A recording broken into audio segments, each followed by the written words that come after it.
Hello, everyone. Thank you for joining us. My name is Elise Hoover, and I'm the hospitality host for this session. You've joined us for Best Practices for Disease Management, working with your healthcare team. Before we get started, if you have any questions during the presentation, please type them into the chat. We'll try to answer them as we go or at the end during the Q&A session. We also ask that you please keep your microphone muted during the session so that we can ensure good quality audio. I'm very pleased to introduce our speakers for this session. Dr. Ronald Perrone is a member of the Division of Nephrology at Tufts Medical Center, Scientific Director of the Clinical and Translational Research Center, and Professor of Medicine at Tufts University School of Medicine. He has a long-standing and wide-ranging interest in ADPKD, focusing on clinical trials and the use of total kidney volume as a potential regulatory endpoint. He served as the clinical lead of the PKD Outcomes Consortium, whose work led to qualification of TKV as a prognostic biomarker by both the FDA and the EMA. He also participated in a number of clinical trials in ADPKD, including the HALT study, the Tempo 3-4, the Reprise trials of tolvaptan in ADPKD, the TAME PKD study of metformin, the Venglustat study, and more. Joining Dr. Perrone is Judy Ehrlich. Judy was diagnosed with ADPKD when she was 25 and almost immediately became involved in the PKD Foundation as a volunteer in the Boston area. 38 years later, she remains a passionate PKD advocate, networker, supporter, research participant, and strong believer in being educated to live your best life with PKD. This past January, Judy stepped down as the longtime New England chapter coordinator, but serves on the PKD Foundation Patient Advisory Group. Her relationship with Dr. Perrone, her longtime nephrologist and co-presenter today, goes back decades and has added enormously to her ability to manage her PKD journey at every stage for the best, most optimal outcomes. Dr. Perrone, Judy, it's all yours. Elise, thank you. So I'm going to share my screen. We're going to go through this together. Again, we'll encourage questions in the chat, and Elise will try and gather those so we can capture things throughout the meeting. So again, this is best practices for disease management, working with your healthcare team. This is its disclaimer, which you've seen on other presentations. These are my disclosures on the bottom related to research support for studies and some consulting I've done related to PKD clinical trials. I believe Judy has no disclosures. No disclosures. So I guess the important thing, one of the most important things to take from this is don't be shy with regard to speaking to your physicians and healthcare team. So Judy can certainly emphasize that, but what to ask and what you should expect in return. Okay, so we're going to basically do this in a chronological fashion, and we'll get to the stage that may apply to you as we go, but you will hear both from me with the patient perspective and then from Dr. Perrone and back and forth as we go. As he said, we are going to try something different, which is fielding your questions as we go. So do put them in the chat. If it works well, we'll continue to do that. If not, we may save them till the end. So let's start with people who are relatively new to their diagnosis or they're becoming proactive about their PKD. At the beginning of this journey, the one thing I want to say, and I will say it over and over, is that every one of us deserves to have the best care that we can. That is going to entail some work on our part. And it starts with knowing that you can and should be your own advocate. If you cannot advocate for yourself for whatever reason, you can find people who can. And so you want to find the right nephrologist and learn about her or him, their knowledge of PKD, their experience, and very importantly, whether there's a good fit. And that's not always the case. So the way you learn that is just like you would learn about anyone, a new friend, a new colleague. You would ask people questions. You will talk to them. You can ask specifically about their experience with PKD. And don't be totally concerned if you may have more information about PKD based on research you've done than the first doctor that you may visit. Always feel free to ask questions. And among those questions, you'll hear, and you have heard if you've participated over the last day and a half, is what about clinical trial opportunities now that you've gotten to know me? What is available for me? How can I help myself, my family members, and how can I help the larger PKD community? And I just want to point out, and I know many people who have been in this situation, the first doctor or doctors you see may not be the right fit for you. And it is okay. You know what feels right. And that's what you should be seeking in the early stages of finding a provider. One of the common complaints that I've heard from new patients over the years is that they feel that they know more about PKD than their doctor, even a nephrologist. And so Judy's absolutely right. You need to pick someone who's interested and knowledgeable. All right. So what to expect from your physician? So the doctor should inquire, and you should make the doctor aware. What are your manifestations of ADPKD? Do you have liver cyst? Do you have high blood pressure? Do you have symptoms related to your cyst? What is your level of kidney function? And so what is your present status? And then you want to know what are the potential treatments and interventions, both for ADPKD and for general and cardiovascular health. Also, let's not neglect psychosocial function and well-being. And I think it's important to have conversations with knowledgeable providers regarding genetic counseling, family planning, kids. Some of that may require specialized interaction with a geneticist. Dr. Prone, we do have a question. Okay. So if someone is seeing a nephrologist that is located in a group of nephrologists at a clinic, and they want to explore perhaps a different person on that team, what do you advise for asking to see a different nephrologist in that group? Sure. That could be a challenging situation depending on how the practice is organized.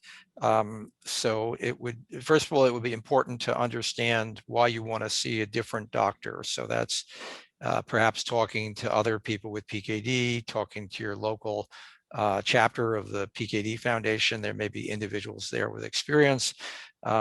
One of the other doctors may be involved in clinical trials, may have lectured about PKD. So those would be good reasons.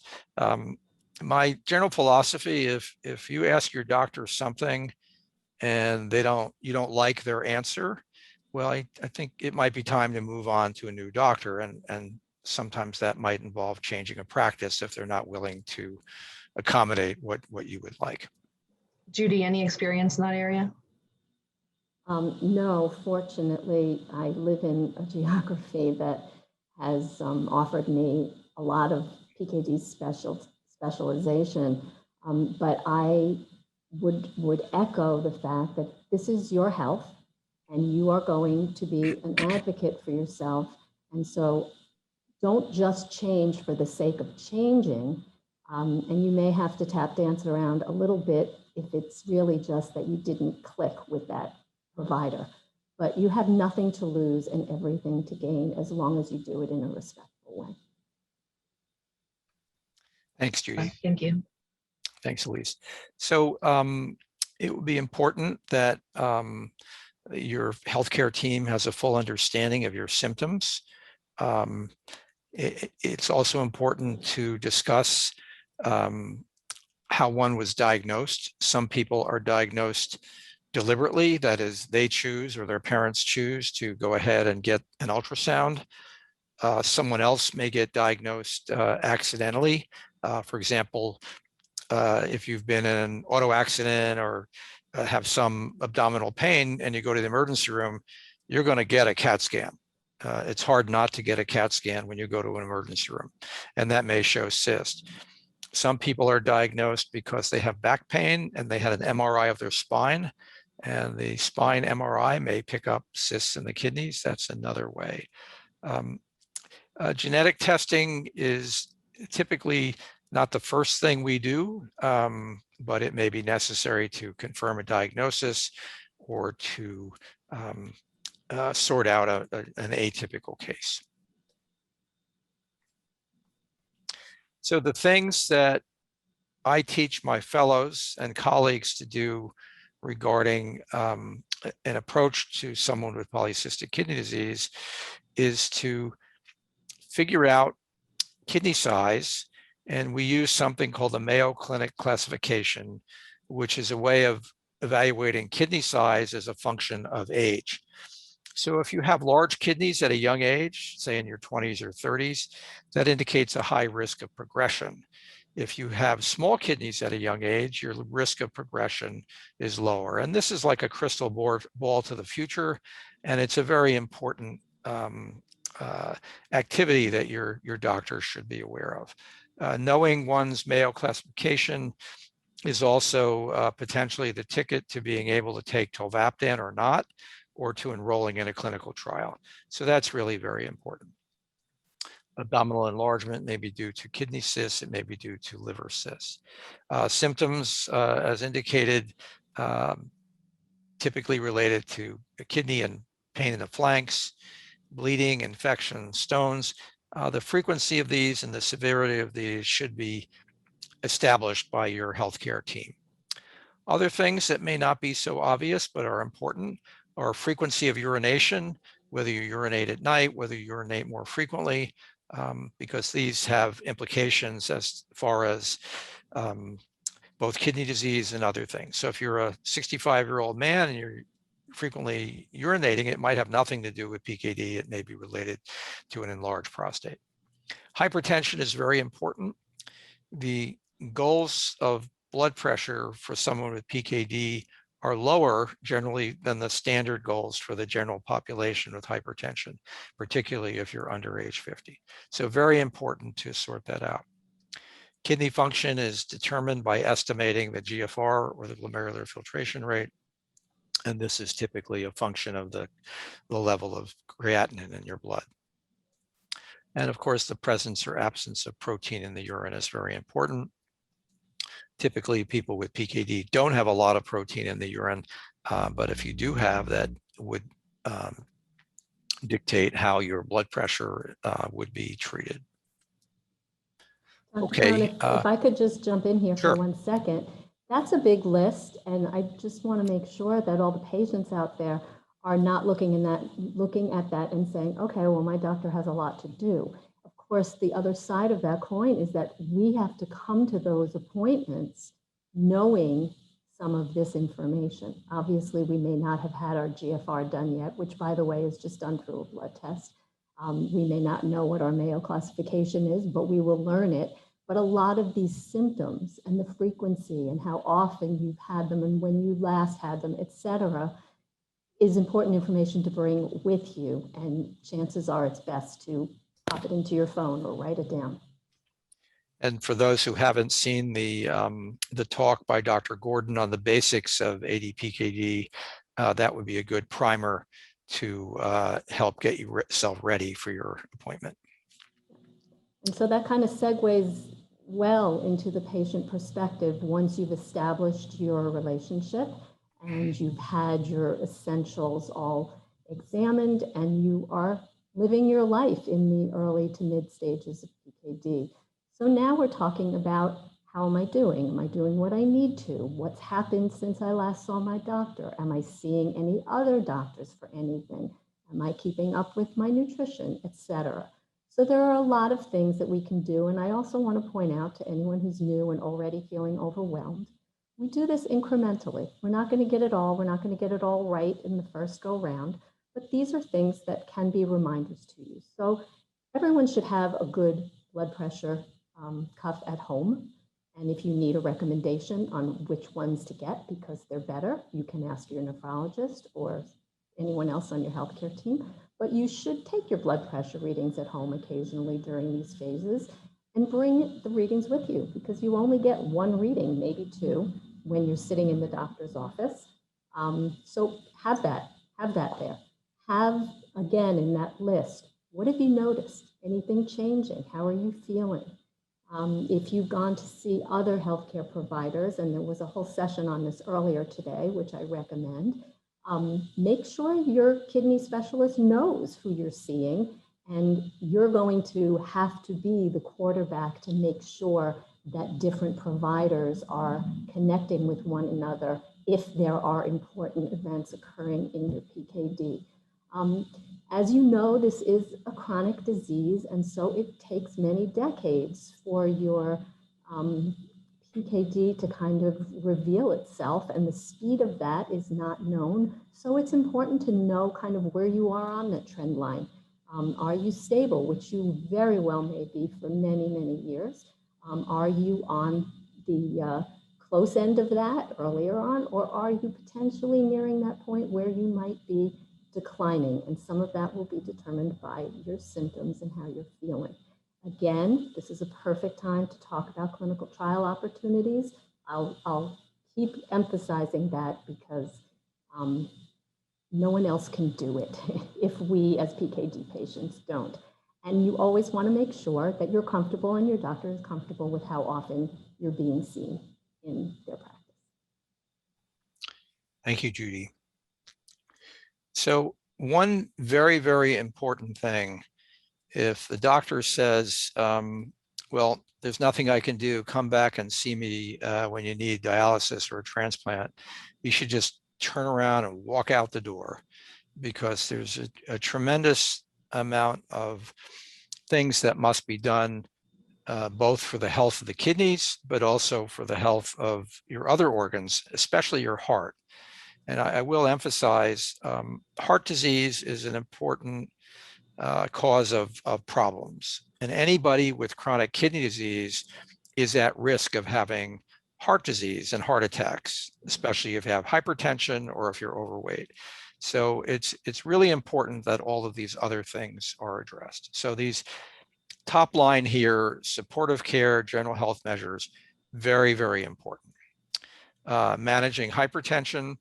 Again, I mentioned that the goals for blood pressure levels are lower in PKD than they are in other chronic kidney diseases, especially if you're below the age of 50.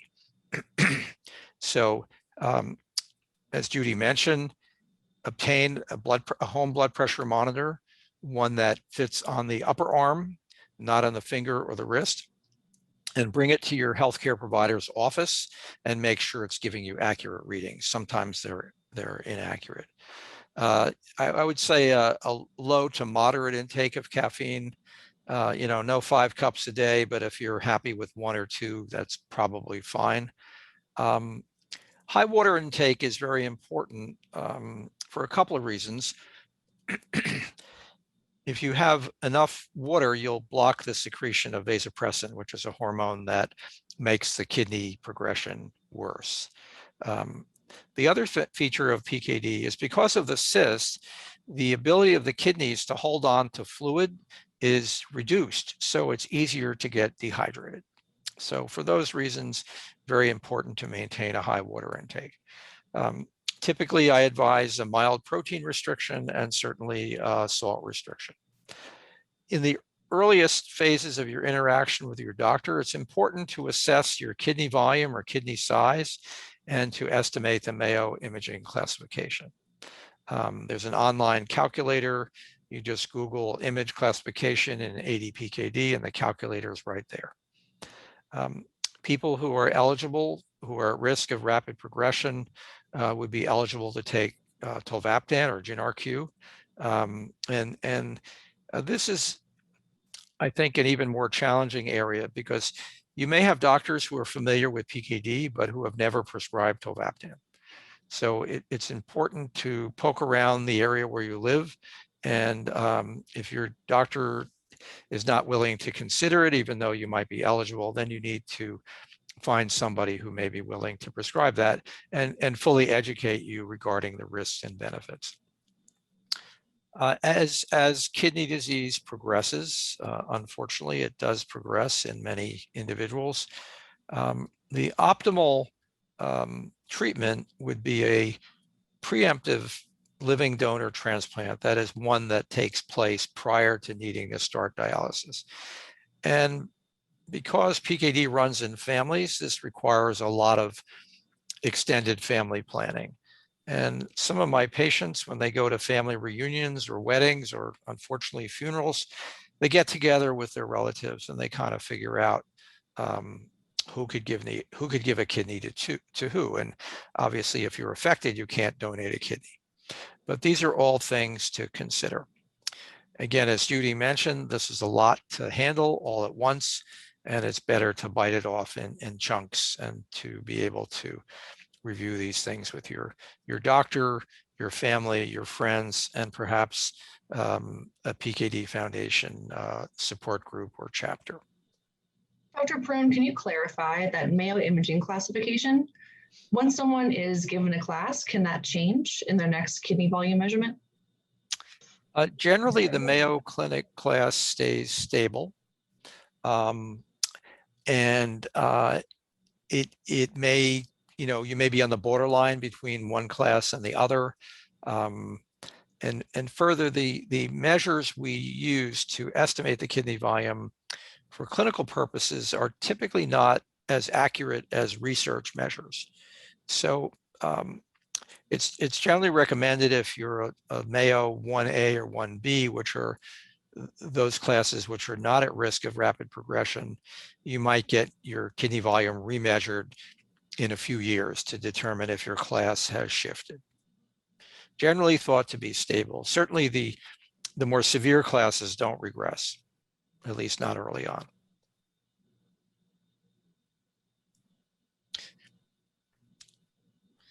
So I had a previous slide about kidney care, but because PKD is a systemic illness, there's problems, manifestation outside the kidneys.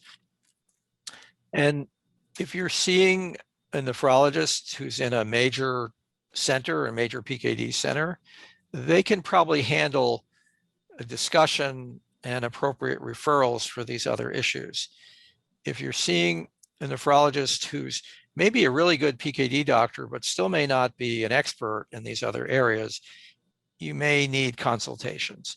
So brain aneurysms occur in about 10% of people with PKD on average, but more so in those with a family history of brain aneurysm. And that requires screening with an MRA. We generally advise women to avoid extra estrogen because estrogen can make the liver cyst worse. And this might involve hormonal contraception or postmenopausal hormone replacement therapy.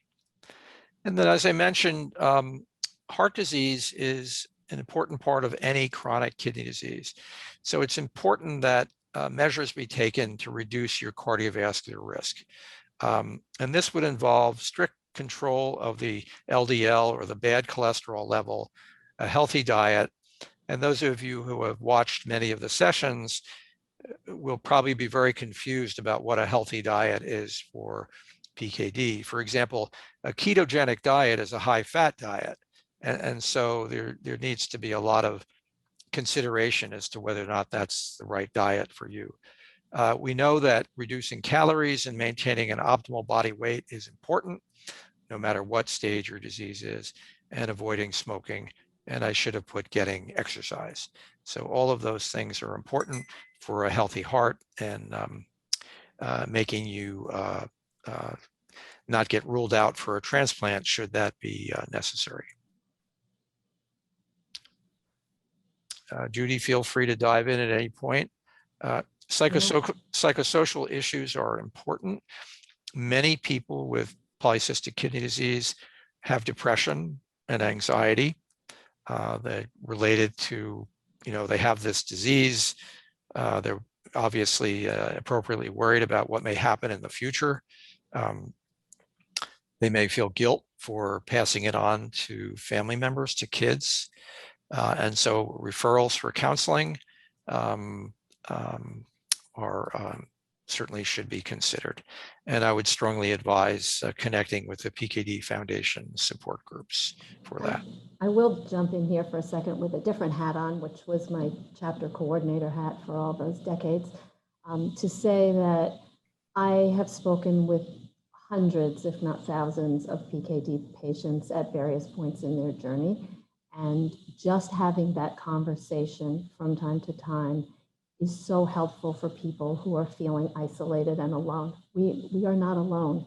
This is a fairly common genetic condition. And through your chapter, you can find people who either have already walked the path or dealt with the issues that you're struggling with at the moment, or just someone who gets it. And sometimes you don't want to talk to your family members, so reach out. And these days, as someone said in a prior presentation I was on today, every chapter is doing something virtual, and many of them are having these support groups / conversation sessions. So I'm going to, I have shared in my profile my email address. We will share it again at the end, and I welcome anyone who just wants to talk to call me. I have been down this path, and just as an aside, with Dr. Perron's help and guidance, saw my way to a very successful preemptive transplant 2 years ago. Thank you for sharing that, Judy. Dr. Perron, can we go back one slide? We have some questions about these non-kidney complications. Could you talk about when you need to involve a new specialist in your care team and what the screening recommendations for these look like? Sure. So regarding brain aneurysms, at your initial visit with your PKD nephrologist, they should ask about your family history of brain aneurysms, strokes, brain bleeds, sudden death. This all sounds, I'm sure, pretty depressing, but it's important to sort those out. And the standard recommendations for screening for brain aneurysms have been to screen only those who have a family history of aneurysm or bleed. I think that these, or who have jobs that, if an aneurysm ruptured, would put them and others at high risk. A rupture of an aneurysm in the brain is a catastrophic event, possibly leading to permanent neurologic disability or even death. So it is important that it be thought about. More recently, screening recommendations are such that I offer screening to everyone. I don't, I say if you want to be screened, it would be reasonable. It's rarely denied by an insurance company if you have PKD. So that's sort of the general approach. Also, when I see someone initially, I like to get an understanding of whether or not they have liver cyst disease and how severe it is. So frequently people will come to me with just having had a kidney ultrasound, which doesn't show the liver. And depending on their age and other things, I might try to get a CT scan or an MRI of the abdomen, or if they have small kidneys on ultrasound and they're 20 years old, I might just be happy to have an abdominal ultrasound, which includes the liver. So those are, the main things one screens for. In terms of cardiac stuff, the LDL is just a blood test done when you're fasting. One listens for heart murmurs to see if there's any cardiac valve issues. So those are the general kinds of screening. That's great. Thank you.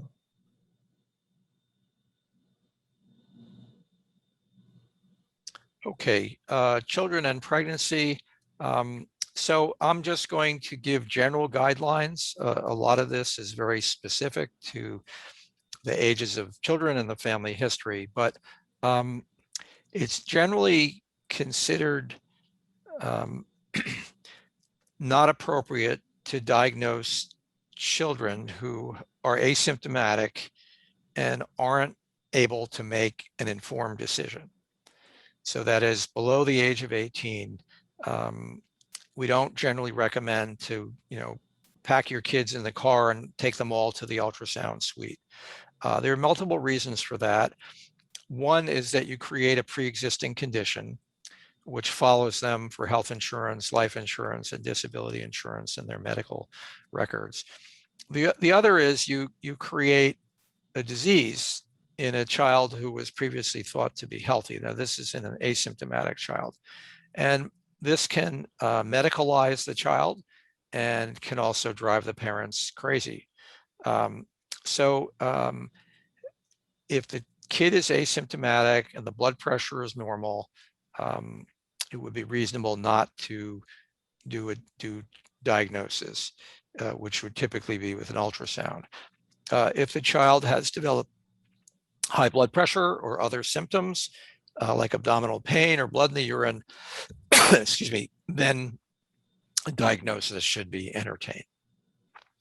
Regarding pregnancy, any woman who has chronic kidney disease with high blood pressure is at risk of having more complications during pregnancy.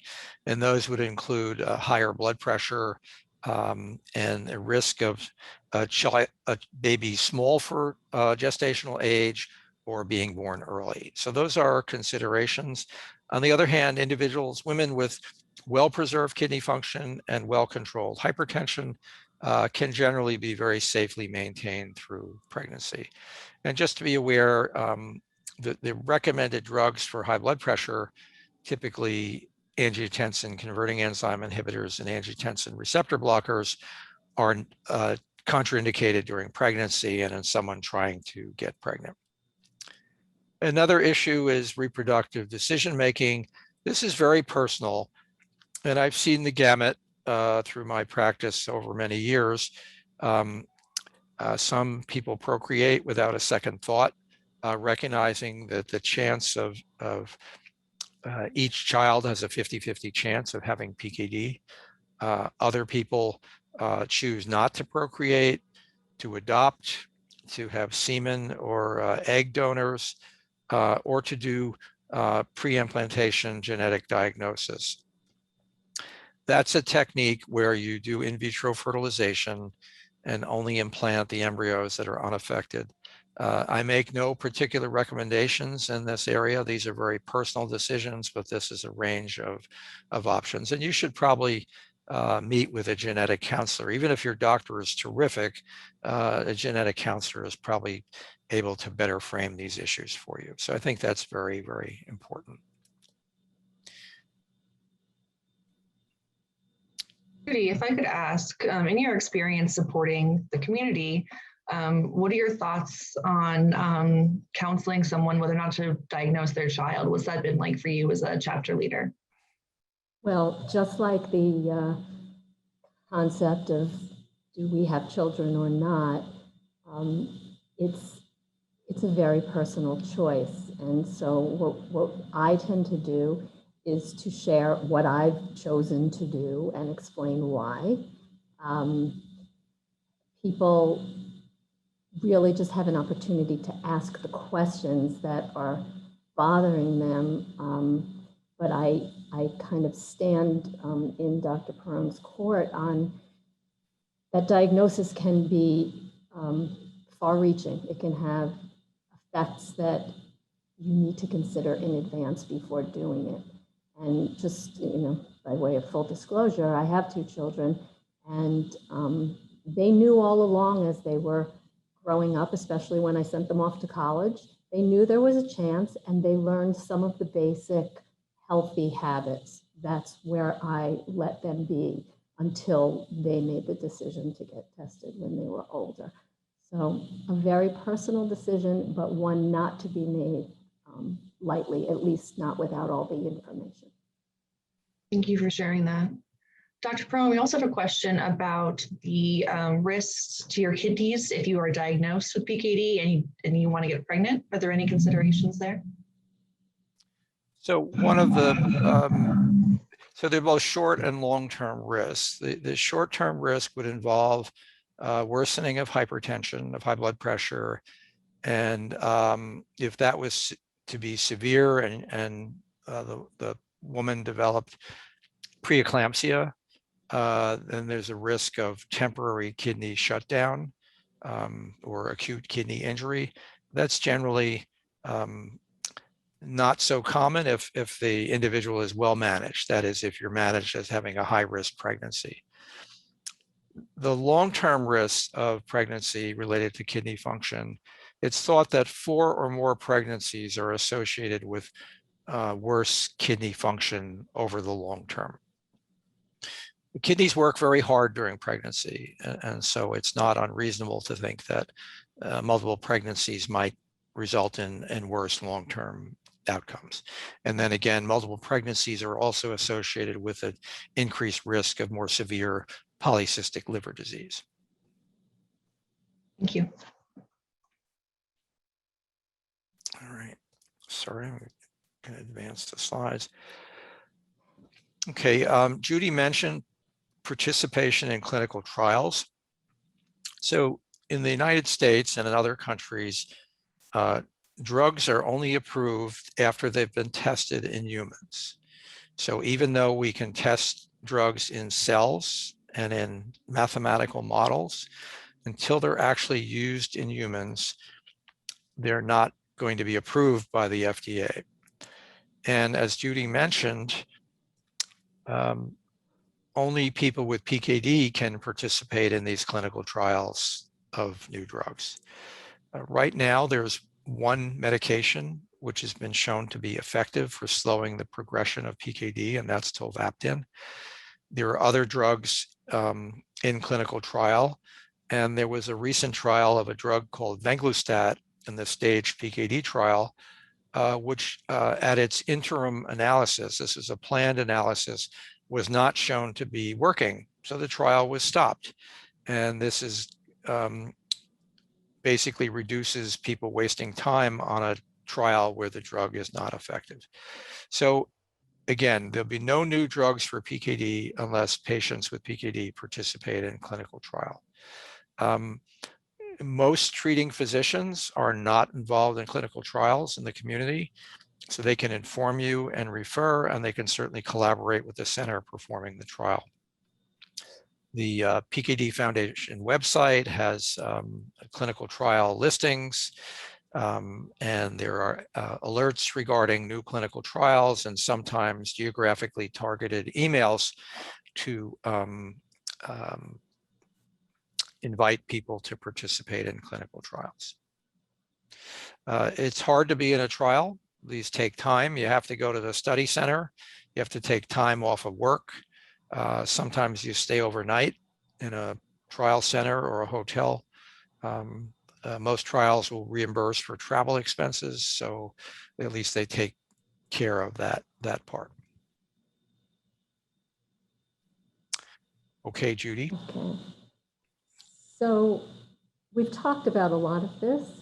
Obviously, as time passes, you're progressing with your PKD. And so at this stage, which I'm considering later stage, you need to understand what the changes are that are happening to you. A perfect example of that is as your kidney function begins to decline, your body needs to adapt, especially with your diet.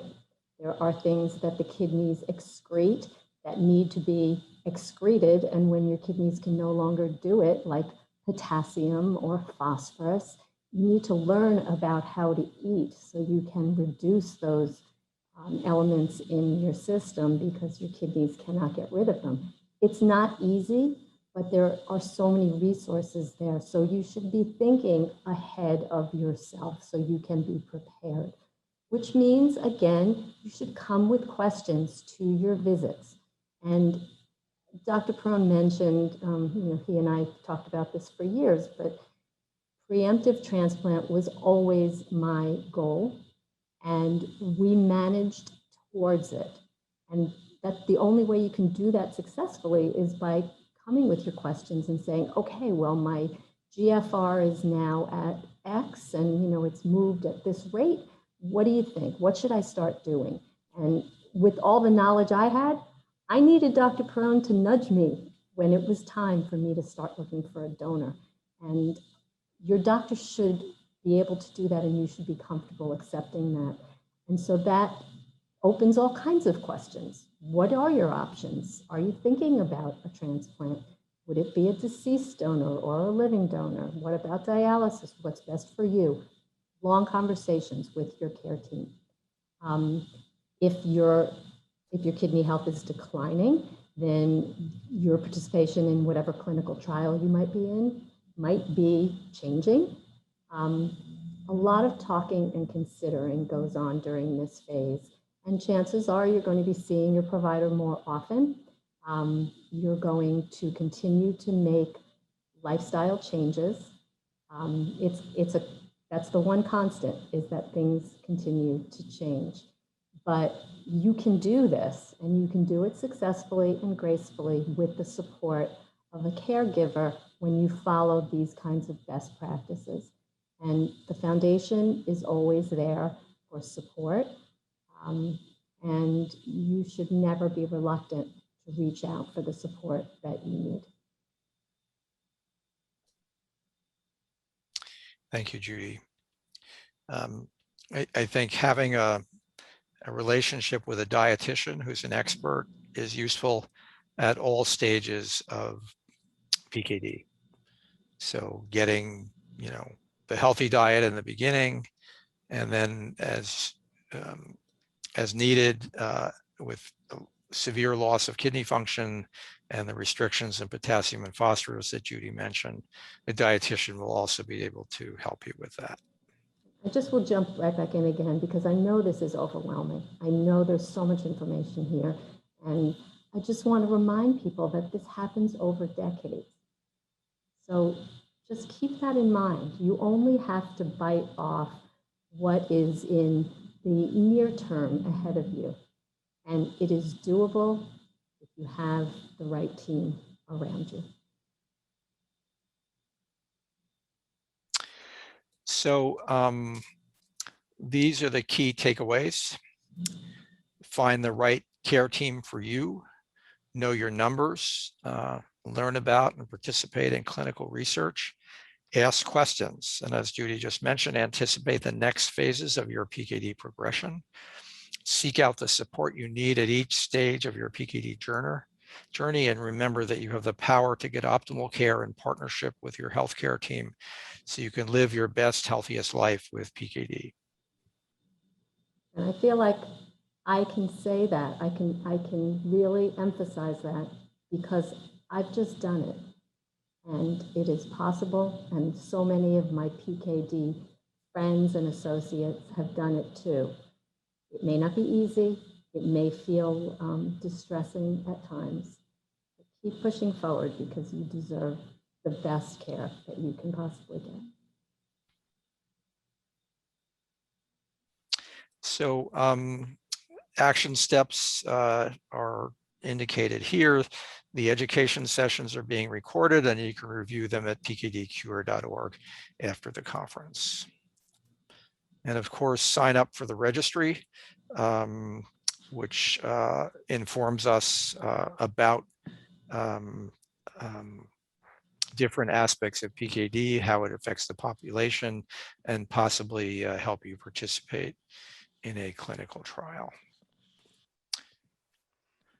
I'm putting my email into the chat, and I'm serious when I say. Actually, we have it up here. Oh, there it is. Sorry. I forgot we put that in. Yeah. So Elise, are there other, I'm not sure where we are time-wise. Are there other questions that we can tackle? I haven't been able to follow the chat. I've been relying on you. I think you've done a pretty good job. We are up on time, unfortunately, but Dr. Perone and Judy have been gracious enough to give you their contact information. So if you have questions, you can also, of course, always email the foundation, like Judy mentioned, and we have a lot of support programs to help you and to help you navigate your disease journey. So I want to thank everyone for joining us. Thank you, Judy. Thank you, Dr. Perone.